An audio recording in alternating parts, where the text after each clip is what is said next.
Okay, so I'm going to get started. As a reminder, the exam is tomorrow night, Tuesday, 7 to 9 p.m. in Chem 140. And also because I'm going to be wrapping up Chapter 19 today, the sapling for that, I'm going to set the due date as next Monday at 9 a.m. Okay, questions about that one? Or either of those things? Okay, cool. So, my goal for today is to go through a whole lot of synthesis. I brought the exam 2 from the last couple times I taught, so if there's any questions on there, I might avoid repeating ones that came up at the exam review session, because if you weren't there, you can just watch the video capture of it maybe, but I think there's a couple on here that I didn't get to, or there's a ton of synthesis practice problems in the book that we can do some of as well. Okay, but first I'm going to finish up the one in the notes. Okay.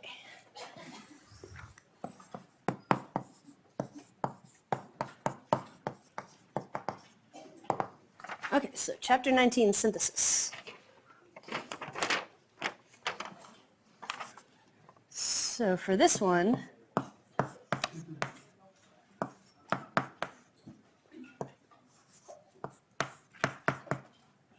we want to make that thing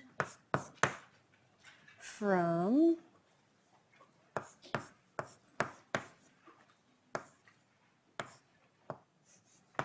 this thing.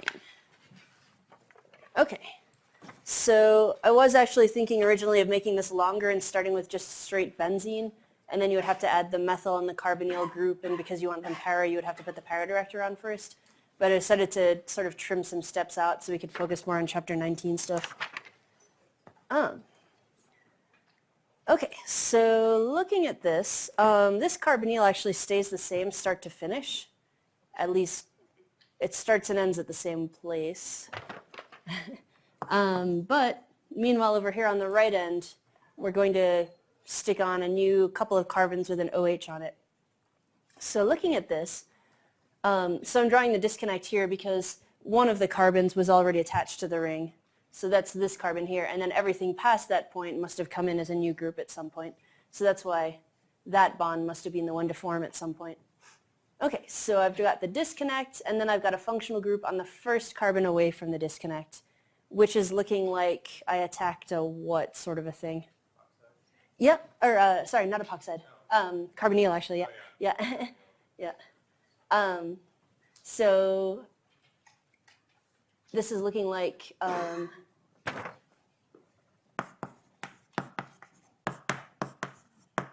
going to have to turn this molecule into some sort of Grignard or organolithium and then go attack a carbonyl that looks like this one. So R minus. And then the carbonyl that I attack would have to look like this. It's 2 carbons with a carbonyl on one of them. That attacks there. And then after a water workup,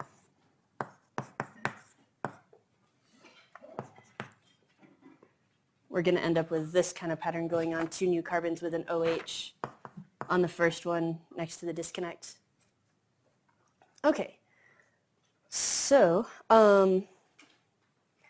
this is telling me I'm going to have to use organometallic chemistry out on the right end of the molecule, which means what am I going to have to deal with doing out here on the carbonyl that's already part of the molecule? Yep, protecting. So let's just take care of that first. Might as well get it out of the way, and then we can walk through all the other steps we need to get to the Grignard or organolithium and then do stuff with it. Okay, so to quote one of my students from a couple years ago, if in doubt, use protection on the carbonyl, I guess. Okay, so I'm going to draw the starting material there.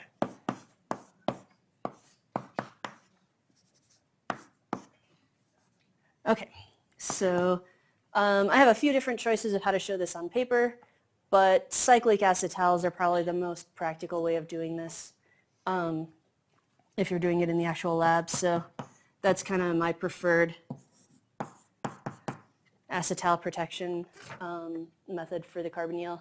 So I'm going to use this diol, and then H plus per angstrom molecular sieves.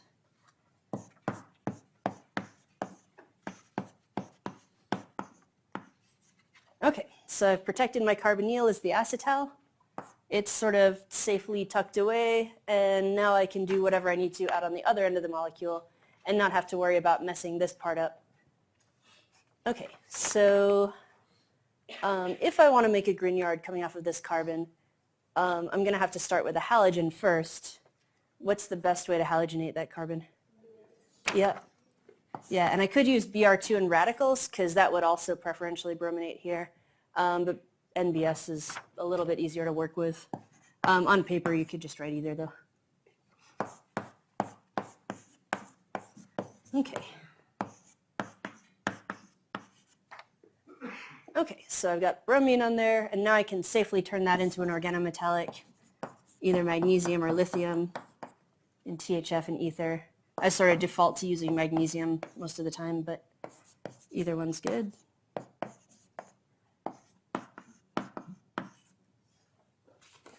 Okay, and now I can do this kind of key step that I drew up over here earlier, where my organometallic is going to attack this molecule first, and then I'm going to do a water workup.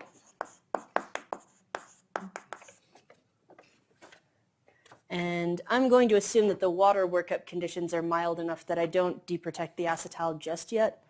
I can lump those steps together if I want, but I'm just going to split them up as two separate steps just so that people can follow a little bit easier.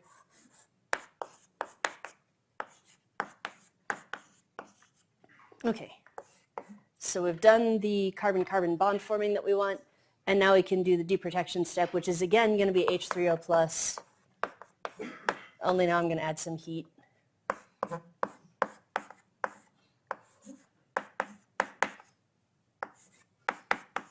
And that gets me to here.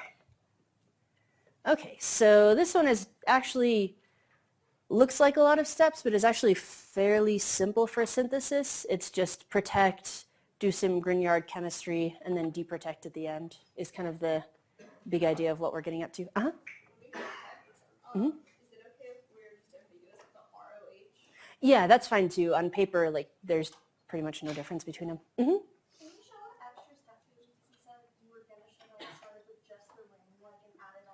Sure, yeah. So what I originally drew up before I realized the chapter notes were getting way too long is rather than starting with this molecule, what if you just have to start with benzene instead?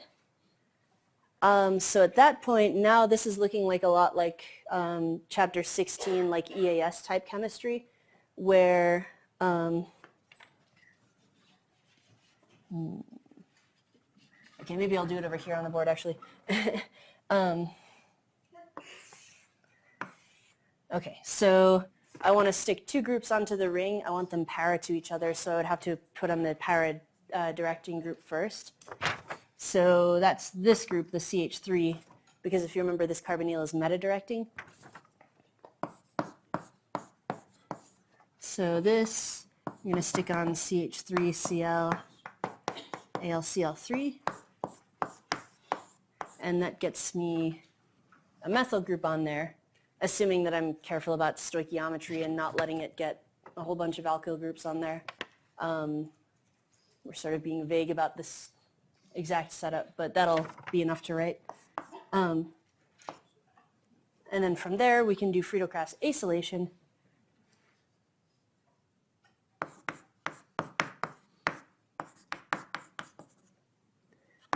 And you're going to get the para product plus some ortho, which you can discard.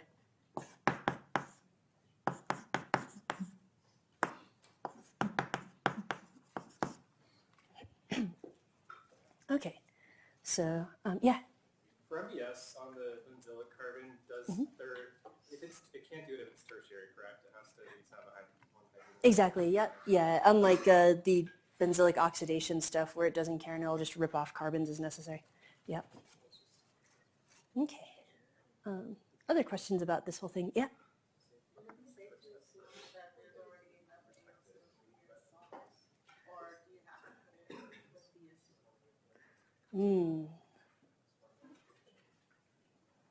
Huh, that's a good question. You might actually be able to do this in a one-pot kind of addition thing. I think the problem is though, so like if you want to avoid the whole over-alkylation thing where a bunch of methyl groups like add onto the same ring faster and faster and faster each time, usually you would set this up so that it's much, much more benzene and just a little bit of methyl chloride. And so then you end up with something that's still mostly benzene with like a few of these in it. And then you separate those out by like column chromatography or distillation or whatever. And then you do the acylation just onto the methyl ones. Because I think if you just added the acyl chloride into the reaction, like when you're at this point before cleaning it up, then you'd end up with probably a bunch of like mostly benzene with some acyl groups on it.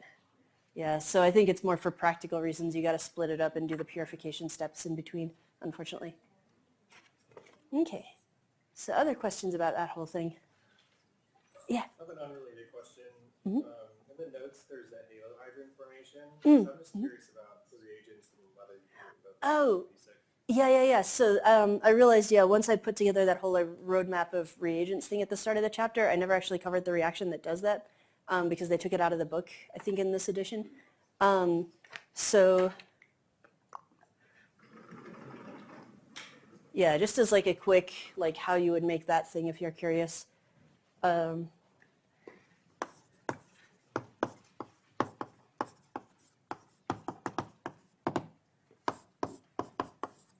So this carbonyl plus like HBr, and it pretty much does the same mechanism as like acid catalyzed hydration, where you protonate carbonyl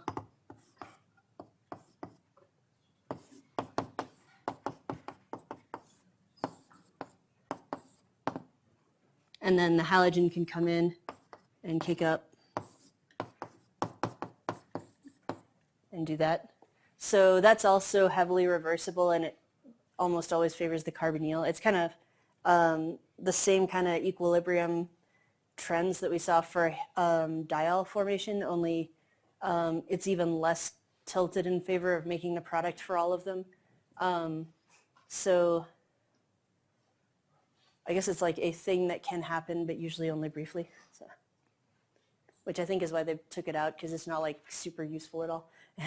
It's just like the simplest possible mechanism for this chapter to start with, and so they started off with that, and then I think they just decided to go with diols. So, okay, So all of the other times that we do the acidic conditions, we have our H nucleophile attacking, and then you do deprotonate the nucleophile. Yeah, so it's kind of like, I guess like in OChem 1 when we were doing alkene stuff, like, I guess this is kind of analogous to the difference between like HX addition to alkenes, where like you pick up the proton and then you get a carbocation and then Br minus just adds onto that and you're done. Versus like doing this in acid and water, where water is the nucleophile.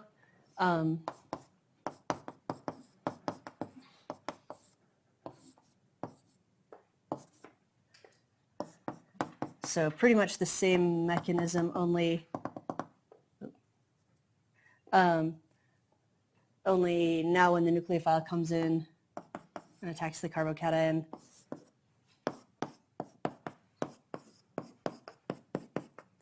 you've got to do one last step to clean up the positive charge on there. So it's kind of the same over here. Like bromine, because it's already negative right now, it makes things easier and you can skip a step at the end, kind of. Welcome. Okay. Yeah, good question. Other questions about this mechanism? Okay. So I guess we don't have to limit it to synthesis either. Like we can do mechanism stuff. Basically, like if you guys want to treat this like an extension of the exam review session for people who couldn't make it yesterday, I would totally be fine with that, as long as if it's one that I did cover yesterday, I might skip that in favor of something else. Okay. Does anyone have any particular ones that they wanted to go over? Isn't it?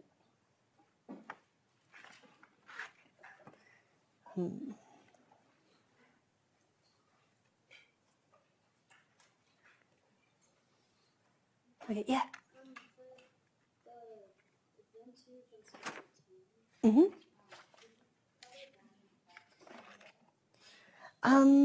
I did, but that one's pretty quick and actually like kind of useful for how to apply this particular reaction in like overall stuff. So I might go over that real quick again. Okay.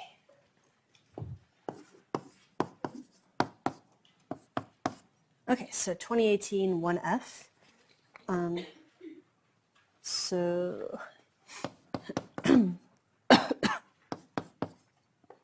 so this one is actually 3 steps written on the same arrow. So you may have to like go figure out what it looks like after each one individually.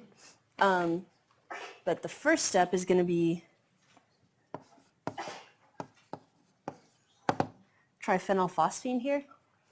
So what we're actually doing is making a Wittig reagent out of this. So we have this come in, do SN2.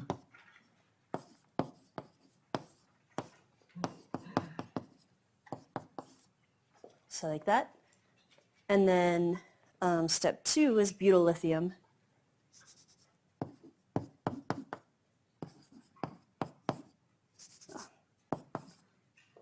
Okay, so then this is just a strong base that can deprotonate that.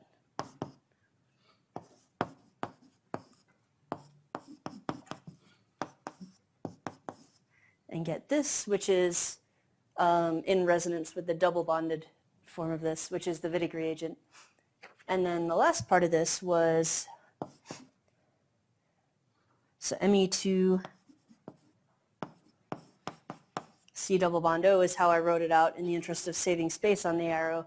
It might be easier if you redraw this as how it would actually look, which is a carbonyl with a couple of methyls coming off of it, so acetone in other words. So at this point, the Wittig reagent, and if you want, you can even show it as the double bonded form. It's the same thing either way. This is just going to do a Wittig reaction where we cut across the double bond from carbon to phosphorus and from carbon to oxygen and swap what's attached to what, and you end up with this product getting formed. Okay, so this is kind of a making and then immediately using the Wittig reagent all crammed together over one arrow kind of. Okay, questions about that one? Okay. How about a mechanism one? I think yesterday I didn't get to this at the exam review session, but I might actually do from 2016 actually. Number 4 is a mechanism problem.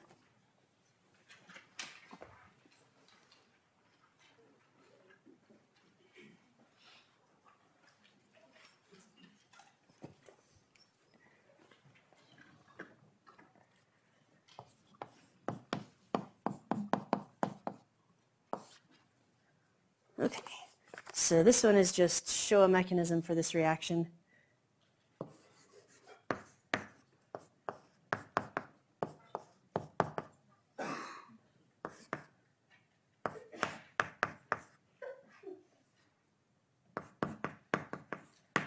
Oh, and I guess on the arrow here, instead of writing 4 angstrom molecular sieves, I actually write minus H2O, but that pretty much works out to the same thing. We're removing water.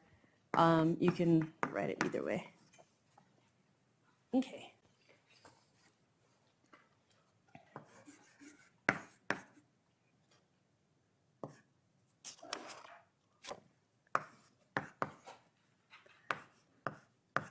Okay.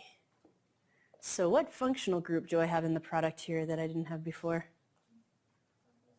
Yep, that's an acetal. It's upside down from how we normally show it.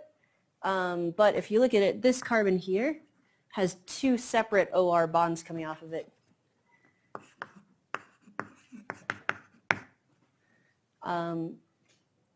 So we know that during an acetal formation or hydrolysis, that's no oxidation or reduction going on. So the one carbon that starts with 2 bonds to oxygen, starts with 2 bonds to oxygen, should be the same carbon that ends with 2 bonds to oxygen.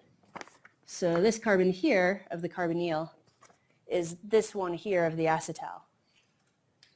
So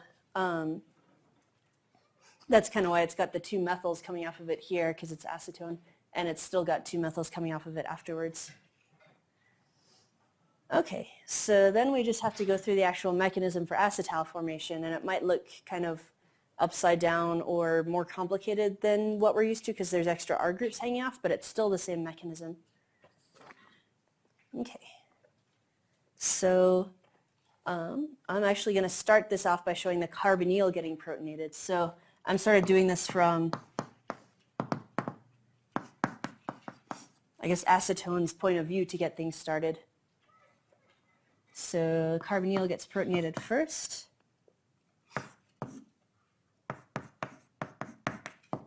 That gets us to here.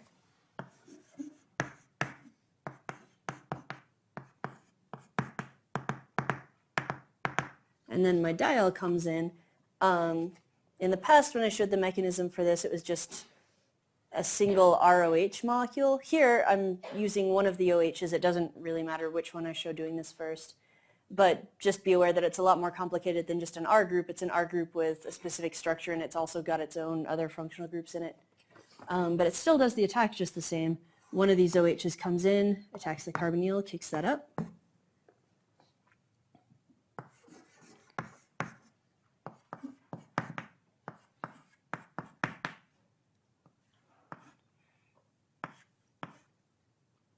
And, oh, not a minus, there. Okay.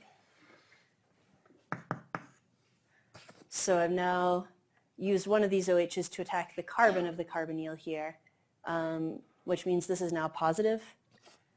So I need to do the deprotonation to get to here.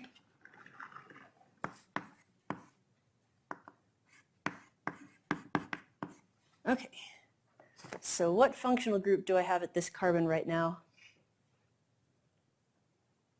Yeah, I think I heard a few people whisper it, but yep, it's a hemiacetal because I have the single central carbon. Again, this is the only one with two bonds to oxygen during the whole mechanism, and it now has an OR coming off of it and an OH coming off of it.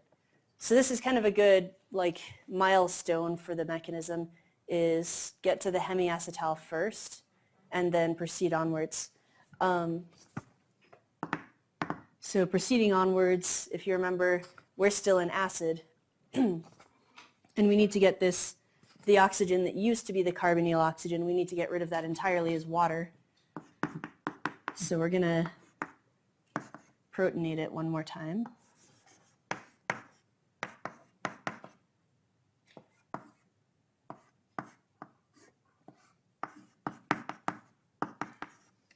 So like that. And then it's going to leave, but unlike in OChem 1 when we did this with just regular ROHs, rather than leaving behind a carbocation, which is somewhat less stable, it's getting a boost from the other oxygen that's on there. So you never actually have to form a positive charge on a carbon.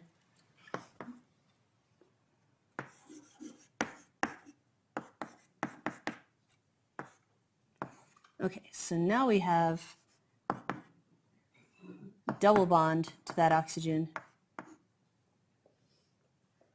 And the original carbonyl O is completely gone at this point.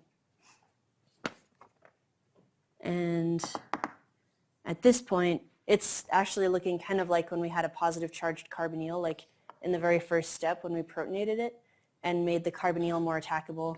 We have something similar going on now. So this OH at this point can whip over and attack that carbon.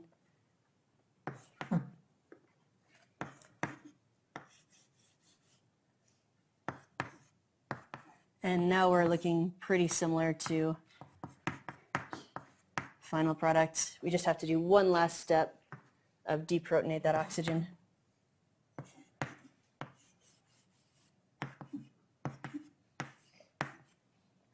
Okay. So one kind of side note about this that I didn't really explicitly mention in lecture, I think I brought it up yesterday though, and that is we need to do two steps in a row here. One where we take a proton off of this oxygen and one where we put a proton onto this oxygen up here. I've been splitting those up as separate steps just so we can sort of stop at the actual hemiacetal intermediate. If you want, you can just straight up show like this OH sort of comes around and takes that proton specifically. So rather than doing 2 proton transfers to like some unidentified solvent molecule, you could just show an intramolecular like proton handoff kind of and lump it together into one step, and that's also totally fine. But either way you want to do it, whichever is easier for you to keep track is fine with me. So the step in the top right, I forgot, I'm not sure if you remember this, but could that other OH attack instead of the lone pair from the ether coming down? Is that... In theory, yes, but the problem is like having this come in is more like an SN2-like step, which is kind of disfavorable for the sterics on here. Like if you had fewer R groups and more H's, it might be a little bit more reasonable, but I think it just comes down to like this is already a pretty decent leaving group and it's going to drop off fairly easily on its own, and just having the lone pairs here already like available, you don't have to do anything special to line up the geometry like you would if this thing were like angling to get in at the right attack angle or anything. Now if the water fell off and formed a carbocation, is that feasible? Yes, but then I guess it's in resonance to the form where the lone pairs kicked in anyway, and the one where the lone pairs kicked in is the dominant resonance form. So yeah, I guess like I think it's kind of unavoidable that like during the process of this thing leaving, those lone pairs are gonna like sort of slide down and stabilize the carbocation regardless. Yeah, but that is a good thing to like think about, like what if we didn't show this happening, but I think it just turns out to be so favorable and like readily available kind of that it just works out that way pretty much all the cases that I've seen. So yeah. Okay, so other questions about this mechanism? Okay.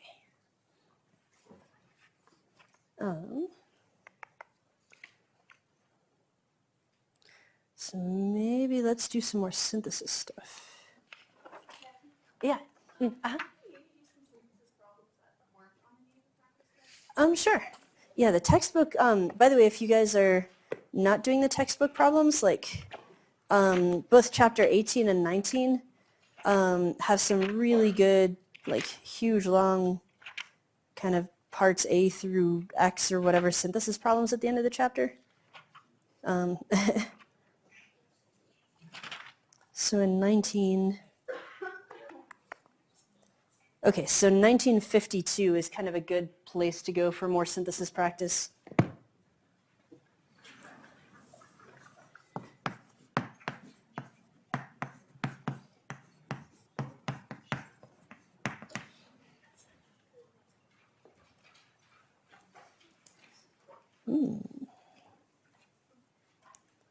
Okay.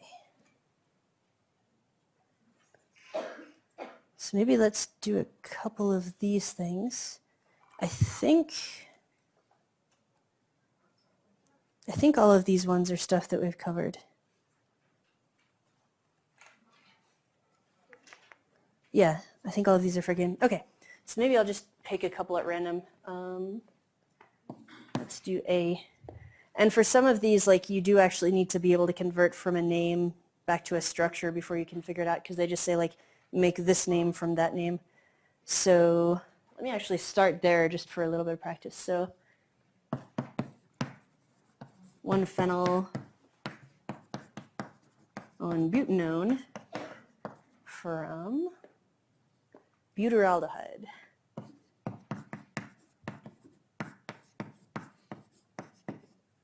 Okay, so 1-butanone, wait.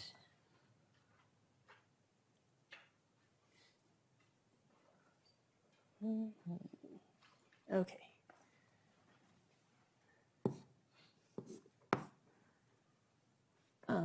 So in this case, I guess this is one exception to the whole thing I covered during IUPAC where you can't have a ketone on the end carbon. You can if there is actually a separate R group constituent coming off of it. So 1-phenyl, 1-butane, and then it's a ketone at carbon 1 is how that's going to look. Okay, and then butyraldehyde. This is the common name, but it's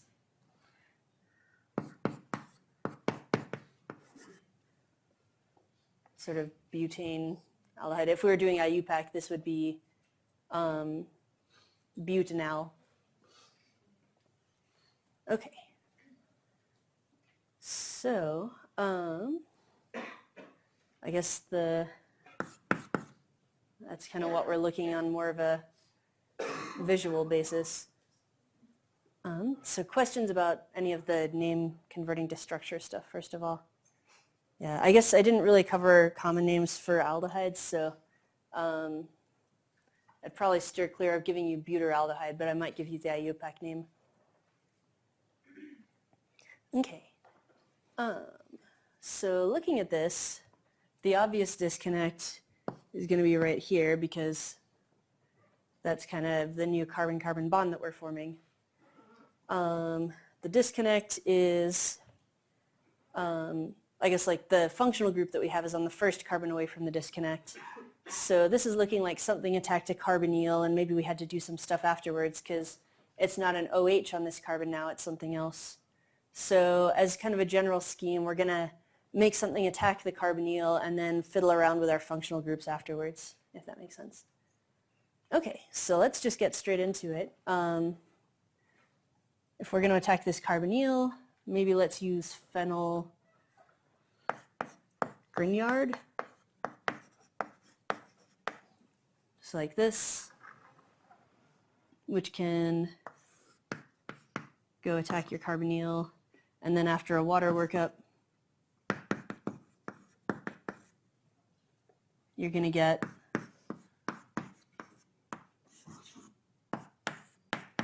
this thing. And so now what we have to do is get this OH to be a carbonyl again.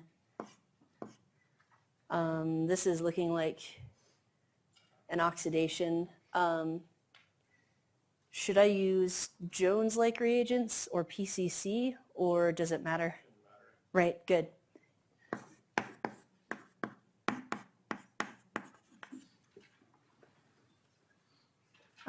I guess I could even use MnO2 because this is actually a benzylic OH as well. So I got options here.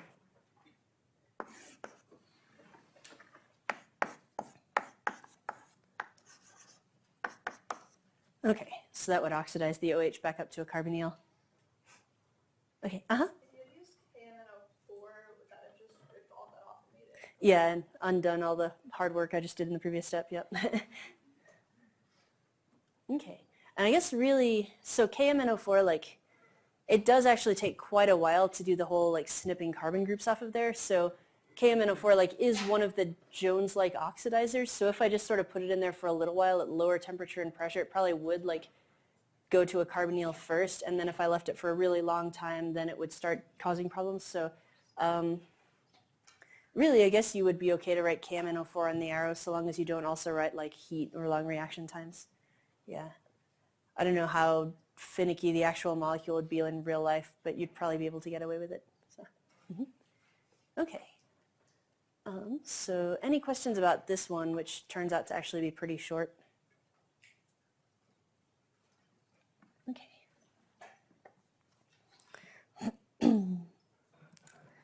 Maybe let's skip ahead to D.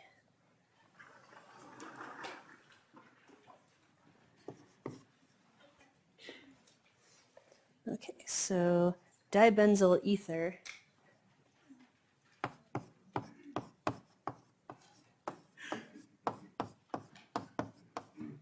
from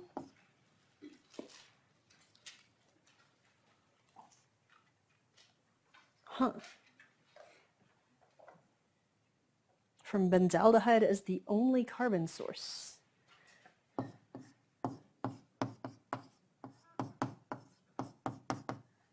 Okay, so both parts of this molecule have to come from this, like when they say is the only carbon source, like every carbon atom in this whole thing has to come from benzaldehyde, which obviously means that we're going to need 2 copies of this molecule for every 1 molecule of product because we're sort of doubling it up.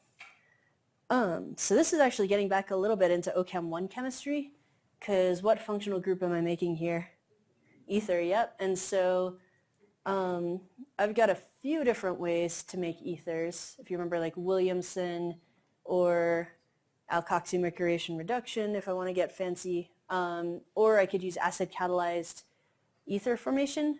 That one might actually be the easiest because if you remember, acid catalyzed is basically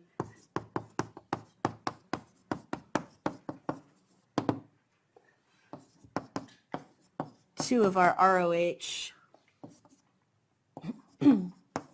stick together to make this symmetrical ether. So acid cat is a good choice for making ones where both R groups on either side of the oxygen are the same. Williamson and alkoxymercuration are a little bit more finesse, and those we can sort of choose two different R groups as long as they both happen to follow the particular rules that are necessary. Like Williamson, one side has to be SN2 capable, that sort of thing. Okay, so since we're making something symmetrical, acid catalyzed might be the easiest way to go here, which means I need to turn this into an alcohol, an ROH. So what reagents might I use for that? Sorry? That would be an oxidizer, actually. So if I'm trying to get this to go the other direction. Yeah, so I want to reduce this guy down. So NaBH4, and then usually some kind of small alcohol solvent like MEOH or ETOH is going to reduce this guy to an alcohol. I could have used lithium aluminum hydride instead. It's a bit of overkill, but it's also totally fine on paper. And in that case, if I'd used LAH, I would have wanted step 1, step 2 as a separate workup. But yeah, this is probably how you would actually choose to do it in the lab. Works fine, and it's nice and easy. Okay, so now I've got 2 of these things. And then if I just do acid catalyzed, so H plus and heat, I'm going to get 2 of them sticking together.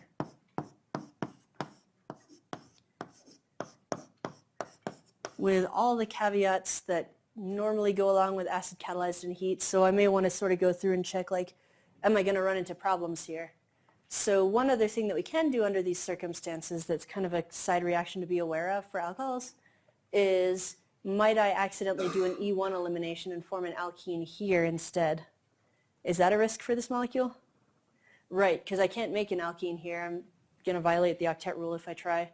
So this is actually like an ideal setup for the acid catalyzed ether formation because there's pretty much like no way that things can go wrong. Like there's no side reactions possible because all you can do pretty much is have these things stick together and make an ether. Okay, so I think that's why they picked that one for this problem. Okay, so any questions about that one? Yeah.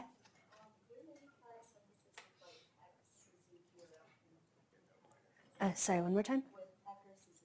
Sure. So let me actually jump back to the chapter 18 stuff because I think they have like another like huge long synthesis problem in there, or group of synthesis problems. Here we are. Okay, 18.69 is another good practice source if you're looking for more synthesis fun.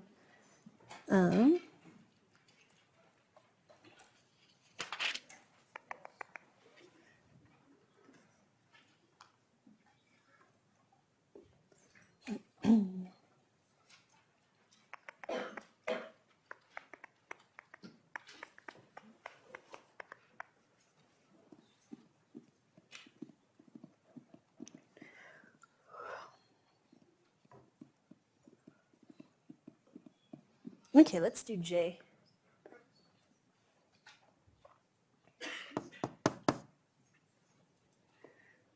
So what they want is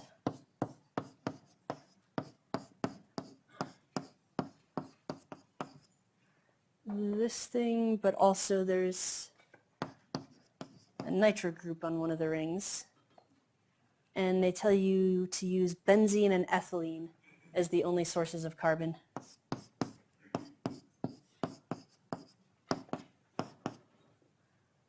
Okay, so every carbon atom in the product has to be from one of these 2 things. All right, so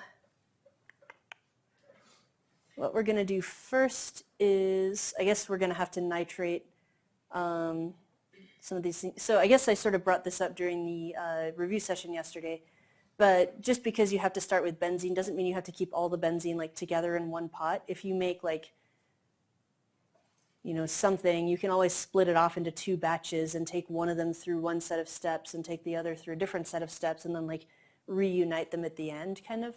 I know I have one problem on one of the exams that's kind of like that, where I'm setting it up for Wittig, and like 1/2 of a batch sort of gets turned into a carbonyl and 1/2 gets turned into a Wittig reagent, and then I stick them together at the end.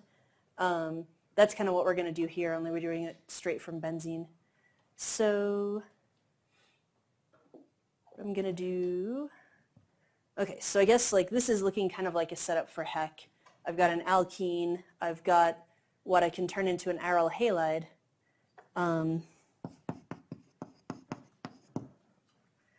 Let's give that a go.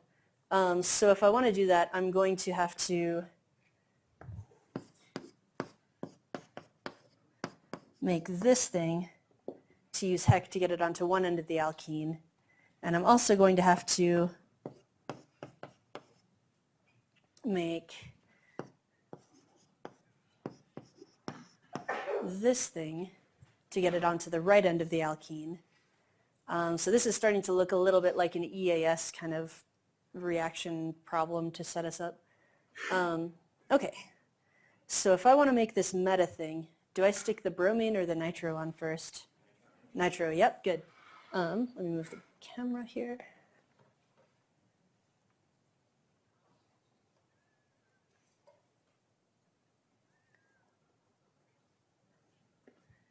Okay, so here we go. So I'm going to take some of this benzene, I'm going to nitrate it,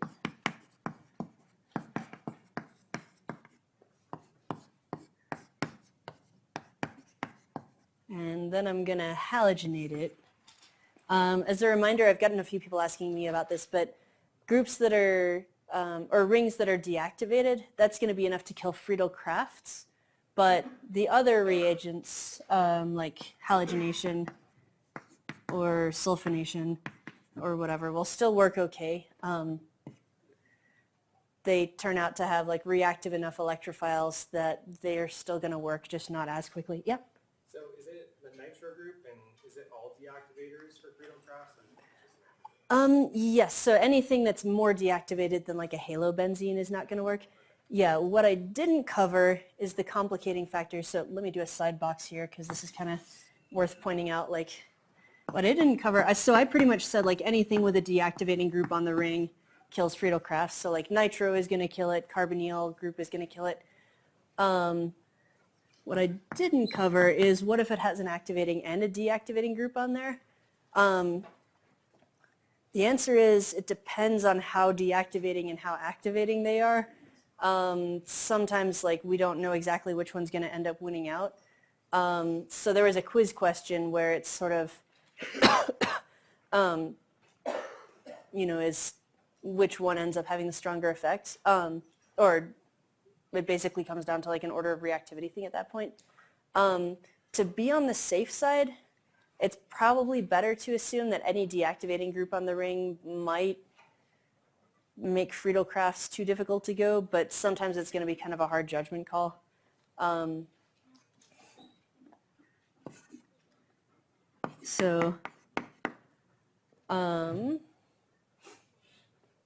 Yeah, I guess like in practice, probably this would be actually an okay reaction, but sometimes it's going to be kind of a hard call depending on exactly what's on the ring. Like maybe with an OH group on there, that's strongly activating. But then if we did like a nitro and a methyl, that is less activating, and in that case the nitro might kind of block it off. Probably not going to work in this case.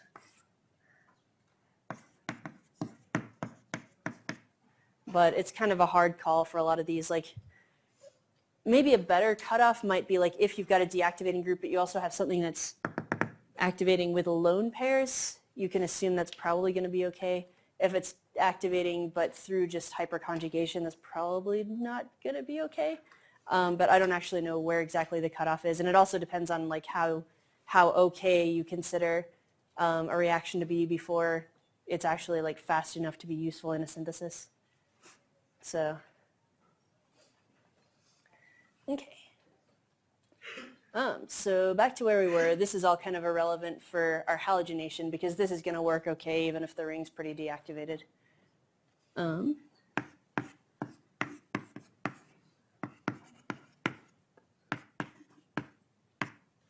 So we stick our bromine on there. We do it meta to the nitro. Okay, so this is one half of what we're trying to make. We might as well stick this right onto the alkene right away and get part of the Heck reaction done. So I'm going to use my ethylene, and I'm going to use palladium. You have a few different options on how to write this. I might just stick with how I drew it in the notes and do triaryl phosphine, 4 of those on palladium. But you might notice in the synthesis problems in the exams from the past, I just straight up write palladium 0 catalyst. If you want to write it that way, that's also fine. And then the other reagent I need is triethylamine or something similar. Okay. Do I have to worry about regiochemistry during this particular Heck reaction? Right, I do not, because either end of this is equivalent. It doesn't matter which one I stick the ring onto. Okay, so at this point, I can introduce the other group. Oh, and this is also sort of a bigger picture thing for synthesis. If you need to make something and then bring it in on an arrow later on, that's totally fine. You might say, like, I made this, like, C below for how I made it from the starting material, and then just do like a separate side box, and that's totally fine, just so long as the grader can track like, okay, you really did start out making this from the starting material you were given. And then you just show up with it on the arrow, but you've done some steps elsewhere to make that. Okay, so again, palladium 0 catalyst, NET3. Do I have to worry about regiochemistry on this one? Yep, yeah, so I'm probably going to get plenty of the wrong regiochemistry products.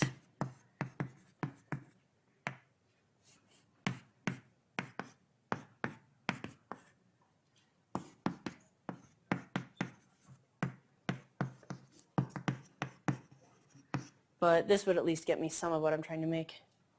Okay, and then for the side box, that's obviously just going to be benzene, Br2, FeBr3, and then bromobenzene. Okay,